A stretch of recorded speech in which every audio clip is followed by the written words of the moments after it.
नमस्कार, मैं मनीष कुमार और आप देख रहे हैं तापमान एक्सप्रेस न्यूज। देखिए, आज हम उपेंद्र सिंह से आपको परिचय करवाने जा रहे हैं। वो उपेंद्र सिंह जो कि समाज के बीच में रहते हैं, समाज सेवा करते रहते हैं और भारतीय जनता पार्टी के तेज तर्रार नेता में से गिनती आते हैं। सबसे पहले आपको तापमान में बहुत बहुत स्वागत है। आपको भी, साथ साथ आपके चैनल को भी धन्यवाद देता हूं, जो कि आप लोग बार बार आकर के हमारे पास या कई नेता लोगों के पास 24 घंटा आप लोग घूमते रहते हैं। इसके लिए आपके चैनल को भी धन्यवाद दूंगा, साथ साथ आपको भी धन्यवाद। सबसे पहले आपसे हम बातचीत करते हैं। आप प्रदेश अध्यक्ष फिर से बने हैं, क्या कहिएगा? बहुत खुशी की बात है। डॉक्टर दिलीप जायसवाल जी की ताजपोशी हुई परसों, बहुत खुशी हुई। हमने भी आज जा करके बधाई दिया, मुलाकात भी हुई, कुछ बातें भी हुई। बहुत अच्छे आदमी हैं और जितने भी कार्यकर्ता हैं उनको उनके दिलों में बसते हैं डॉक्टर दिलीप जायसवाल जी। इसलिए तहे दिल से फिर से दोबारा हम बधाई उनको देता हूं। एक अगर हम बात करें अभी तक के जितने प्रदेश अध्यक्ष बने हैं उनमें और इनमें क्या कंपेयर किया जा सकता है? जैसे जितने भी प्रदेश अध्यक्ष बने आज तक, अभी वर्तमान में डॉक्टर दिलीप जायसवाल जी हैं, तो ये सभी कार्यकर्ताओं से, ऐसा नहीं कि किसी कार्यकर्ता को फटकार लगा देते, ऐसी कोई बात नहीं है। जो भी जिस तरह से मिलना चाहता है उस तरह से वो मिल लेते हैं और सबके साथ भाईचारे बना करके रहते हैं। इसके लिए सभी कार्यकर्ता अभी जाइए, देखिएगा कितना भीड़ लगा हुआ रहता है। कोई गमछा लेकर के, कोई शॉल लेकर के बधाई देने के लिए तांता लगा हुआ रहता है। चलिए, अब हम आ जाते हैं राजनीति पे। और राजनीति की बात करें तो बगैर लालू परिवार के चल नहीं सकता है। हाल फिलहाल एक सर्वे हुआ था, सी वोटर का सर्वे, बहुत बड़ा एजेंसी है। सर्वे के अनुसार सबसे लोकप्रियता में मुख्यमंत्री का फेस चुनने को कहा गया था, जिसमें कि तेजस्वी यादव का 41%, नीतीश कुमार का 18% और प्रशांत किशोर 15% पे आते हैं। इसको भारतीय जनता पार्टी के जो खास करके सम्राट चौधरी हैं उनका 8%, चिराग पासवान 4%। इसको एनडीए किस रूप से देखती है? सर्वे में मुख्यमंत्री का लोकप्रियता में तो आप लोग पिछड़ रहे हैं। नहीं, देखिए, भारतीय जनता पार्टी जो है, एनडीए जो है वो नीतीश कुमार के वो आगे करके चुनाव लड़ेगी, विधानसभा भी चुनाव लड़ेगी। और अभी ऐसा कुछ भी नहीं है जो कि भारतीय जनता पार्टी अपना उम्मीदवार देगी। नीतीश कुमार का चेहरा आगे करके एनडीए चुनाव लड़ेगी, इसमें कहीं कोई दुमत नहीं है। उपेंद्र जी, एक बात हम जानना चाहते हैं। 95 से, जहां तक कि हमारी जानकारी है, 95 से भारतीय जनता पार्टी का आप झंडा ढोते आ रहे हैं। कभी आप लोग कार्यकर्ता का इच्छा नहीं किया कि बिहार में विश्व की number 1 party Bharatiya Janata party का मुख्यमंत्री हो? देखिए, हर जगह भारतीय जनता पार्टी का ही मुख्यमंत्री हो ऐसा तो कुछ है नहीं। जैसे बिहार को ले लेते हैं तो माननीय नीतीश कुमार जी जो मुख्यमंत्री हैं, बिहार के मुखिया हैं, तो इनको विकास पुरुष के नाम से जानते हैं लोग। आप भले किसी पार्टी में रह करके आरजेडी वाले से भी पर्सनली पूछ लीजिए तो कहेंगे कि नहीं, नीतीश कुमार जी बहुत अच्छा काम कर रहे हैं। लेकिन जहां राजनीति की बात होती है तो अच्छे लोग को भी बुरा बना देते हैं। लेकिन वो नहीं कर रहे हैं उपेंद्र जी। हमारा सीधे कहना ये है, क्या आप कार्यकर्ता हैं, अपने आप को कार्यकर्ता ही समझते हैं, क्या आप जैसे कार्यकर्ताओं को इच्छा नहीं करता है कि भारतीय जनता पार्टी का मुख्यमंत्री होता तो शायद आपकी एनर्जी और भी होता? जैसे यूपी में, दिल्ली में, हरियाणा में जैसे आपकी सरकार है। जैसे देखिए, भारतीय जनता पार्टी एक परिवार है, ठीक है ना? तो इसमें भी बहुत से 5 दल मिले हुए हैं। हम हैं, चिराग जी हैं और कई एक दल जदयू है, सब लोग मिले हुए हैं।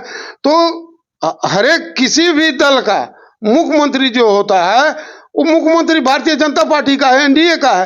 तो यदि हमारा जो वर्तमान मुख्यमंत्री हैं वो अच्छे काम कर रहे हैं तो फिर मुख्यमंत्री बदलने की बात कहाँ आती है?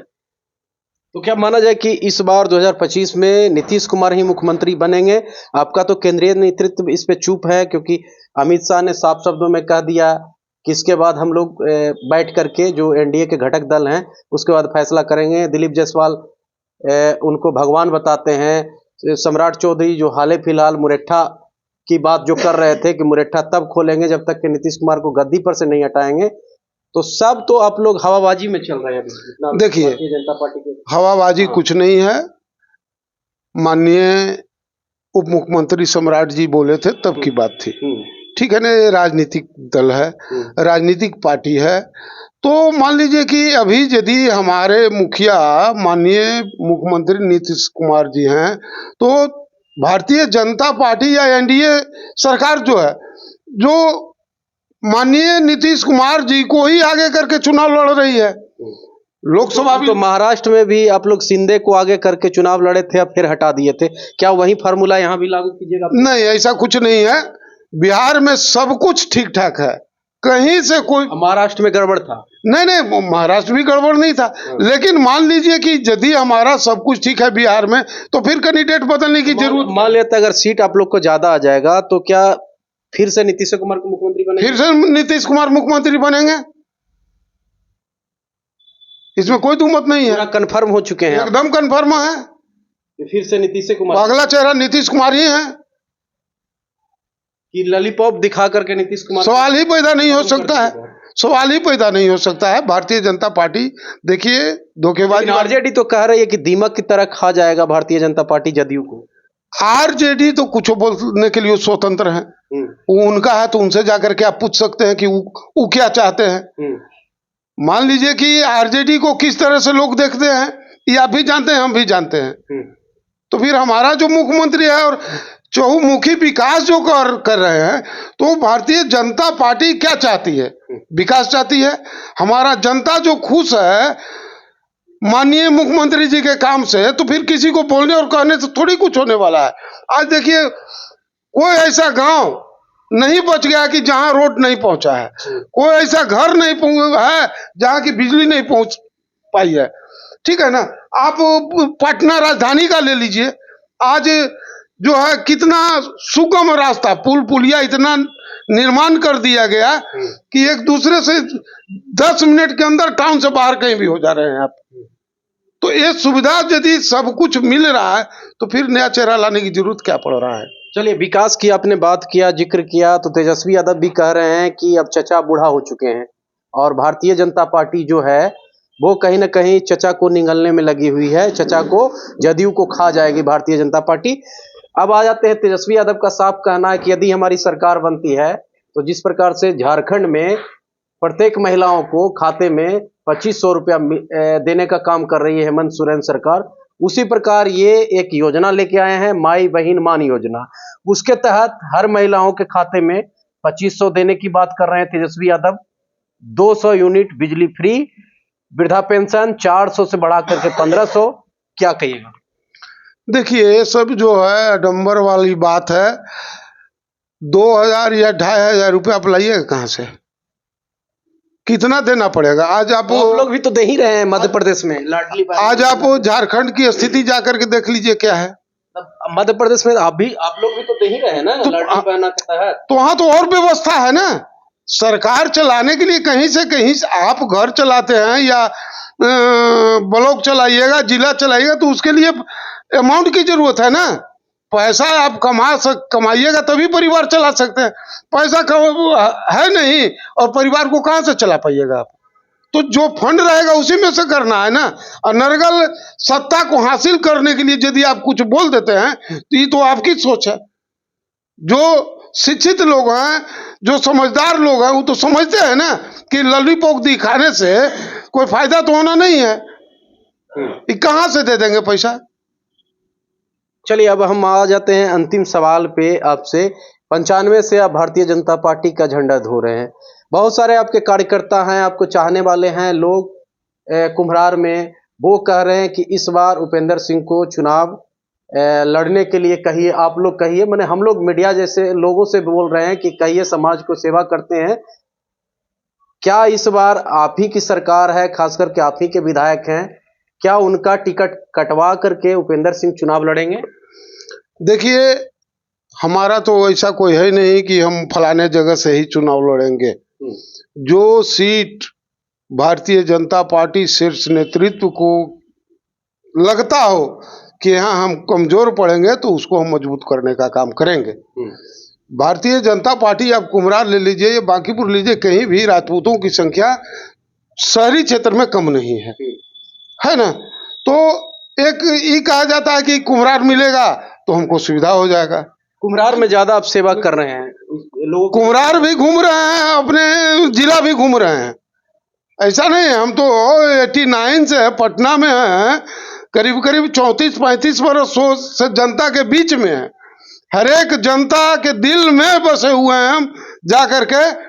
खास करके आपको कुम्हरार या बहादुरपुर हो गया, गांव हो गया, या इधर भी ले लीजिए यारपुर, सरिस्ताबाद, आपका उधर हो गया राजीव नगर, तो हम पूरे राजधानी में जो है घूम करके काम करते रहते हैं। लेकिन अगर लड़ना रहे तो कहाँ से आप चुनाव लड़िएगा? अगर भारतीय जनता पार्टी आप ही से पूछे कि कहाँ से चुनाव लड़ना चाहते हैं,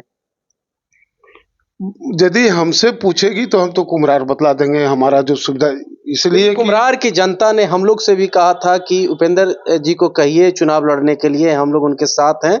और तो क्या लगता है ये जो वर्तमान में विधायक है काम नहीं कर रहे हैं? देखिए, अब थोड़ा सा अनफिट हो चुके हैं पूरी तरीके से। थोड़ा सा उम्र होने के ख्याल से हमको जहाँ तक की उम्मीद है कि अरुण बाबू जो है थोड़ा सा अब अपने ही दिल इनका नहीं करता होगा, चूंकि एक उम्र हो जाने के बाद आदमी को लगता है ना कि हम चुनाव नहीं लड़ेंगे अपने से। तो उस स्थिति में यदि भारतीय जनता पार्टी यदि चाहती है कि उपेंद्र जी को बुलाया जाए तो उपेंद्र जी उसके लिए 24 घंटा तैयार हैं। लेकिन पहले का भारतीय जनता पार्टी और अब के भारतीय जनता पार्टी में काफी अंतर देखा जाने लगा है। उपेंद्र जी, हम सवाल नहीं खड़ा कर रहे हैं कि बाहरी लोग जो दूसरे पार्टी से छोड़ छोड़ के आ रहे हैं उनको टिकट मिल जाता है, जबकि आप लोग जैसा कार्यकर्ता जमीनी जो 95, 94, 83 इस तरीका से झंडा धोते आ रहे हैं, उनको कहीं ना कहीं मायूसी मिला है। कितना सहमत है? देखिए, अब वो तो शीर्ष नेतृत्व का काम है, हम लोग का तो काम है नहीं वो देखना। हम एक कार्यकर्ता, एक मामूली सा सिपाही बन करके हैं भारतीय जनता पार्टी में। हम भारतीय जनता पार्टी शीर्ष नेतृत्व को ही हम मानते हैं, जैसा वो कहेंगे वैसा हम करेंगे। और आगे वो किनको टिकट देंगे नहीं देंगे, मान लेता है कहेंगे शीर्ष नेतृत्व की उपेंद्र जी इस बार आप बैठ जाइए, अगला बार आपको देखते हैं। यदि पार्टी कहती है कि आपको टिकट नहीं मिलेगी, आप चुनाव मत लड़िए कुम्हरार विधानसभा, तो नहीं लड़ेंगे। फिर तो जनता के साथ धोखा दे रहे हैं ना। जनता जो आपको कह रही है कि जनता चुनाव लड़िए लड़िए, तो उसके साथ तो धोखा हो जाएगा। ये तो पार्टी को ये भी सोचना है। पार्टी को ही ये सोचना है, हमको नहीं सोचना है। हम तो ऑलरेडी तैयार हैं, जनता का काम कर रहे हैं, करते रहेंगे। हम इलेक्शन लड़े न लड़े कोई दिक्कत नहीं, लेकिन जनता के बीच हम रहेंगे। ये पार्टी को सोचना है कि जनता के बीच में यदि उपेंद्र सिंह है तो उपेंद्र सिंह को बुलाया जाए। चलिए, पार्टी को सोचना है कि जनता के बीच में जिस प्रकार उपेंद्र सिंह काम कर रहे हैं तो इनके ऊपर भी कहीं ना कहीं पार्टी को ध्यान देने की आवश्यकता है। खास करके इन्होंने साफ शब्दों में पार्टी पर ही सारा छोड़ दिया कि अगर पार्टी हमें कहेगी तो चुनाव लड़ेंगे, पार्टी कहेगी तो चुनाव नहीं लड़ेंगे। अगर इनका साफ शब्दों में यह भी कहना है कि तेजस्वी यादव का जो माई बहन मान योजना है, जिसके तहत वो कह रहे हैं कि हर महिलाओं के खाते में 2500 रुपया दिया जाएगा, वो मनगढ़ंत है, वो संभव नहीं हो सकता है। कहीं ना कहीं इनका साफ शब्दों में यह भी कह दिए हैं कि इस बार भी नीतीश कुमार के नेतृत्व में ही 2025 विधानसभा चुनाव लड़ा जाएगा। कितना सीट आप लोग जीत रहे हैं ये बताइए अंतिम? 225 से ऊपर रहेगा। चलिए, ये 225 से ऊपर बता रहे हैं, तो 225 के बाद बाकी विपक्ष का सफाया। तो विपक्ष लायक छोड़िएगा कि नहीं छोड़िएगा? विपक्ष लायक रह कहाँ जाएंगे वो? चलिए, विपक्ष लायक भी नहीं रह पाएंगे महागठबंधन के लोग। तो इनके प्रतिक्रिया कमेंट बॉक्स में जरूर दीजिएगा। फिलहाल खबर में इतना ही। नमस्कार, प्रणाम।